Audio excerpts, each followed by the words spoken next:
अगर कभी कुछ बनना है तो बाज जैसा बनो, लेकिन कभी तोता मत बनना। तोता बहुत बोलता है, लेकिन बहुत ऊंचा नहीं उड़ सकता। बाज बहुत कम बोलता है, लेकिन बहुत ऊंचा उड़ता है। और बाज दूसरे पक्षियों का राजा है। आज मैं आपको 5 ऐसी बातें बताऊंगा जो हर व्यक्ति को बाज से सीखनी चाहिए। और इन 5 बातों में बहुत बड़ी जिंदगी की सीख है। पहली सीख, बाज अकेला उड़ता है। बाज अकेला उड़ेगा, लेकिन कभी गौरैया या छोटे पक्षी के साथ नहीं उड़ेगा।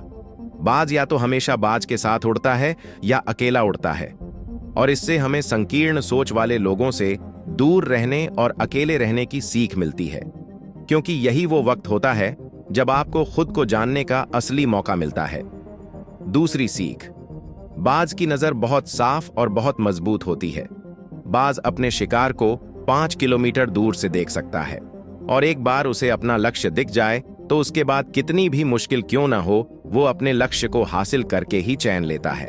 इससे एक बहुत बड़ी सीख यह भी मिलती है कि अपना रीजन साफ रखें, और चाहे उसे पाना कितना भी मुश्किल क्यों ना हो, उस बाज की तरह पीछे न हटें। तीसरी सीख, बाज कभी भी मरे हुए जानवरों को नहीं खाता।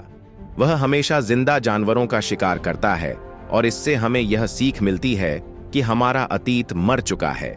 इसलिए उन मरे हुए सड़े गले विचारों पर ध्यान न दें और अपने आने वाले नए जीवन पर ध्यान दें। आपके अतीत की पुरानी यादें जो आपको दुख पहुंचाती हैं, उन्हें वहीं रहने दें जहां वे हैं।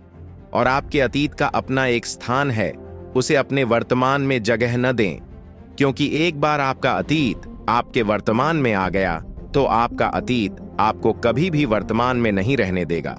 चाहे आपके साथ आपके अतीत में कितना भी बुरा क्यों ना हुआ हो, वे सभी विचार, यादें मर चुकी हैं।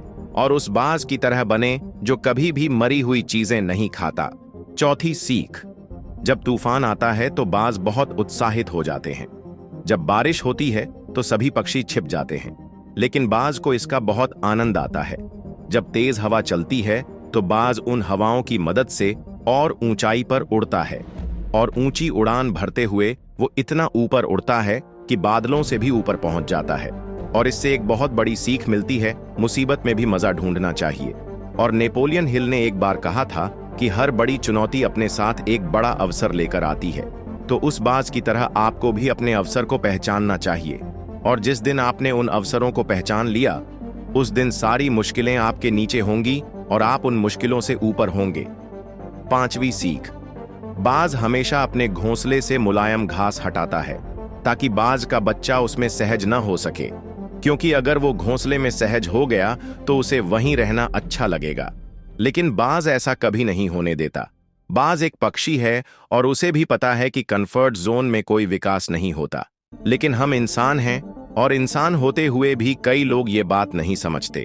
आप जितना ज्यादा कंफर्ट जोन में रहेंगे, भविष्य में आपकी जिंदगी उतनी ही असहज होती जाएगी।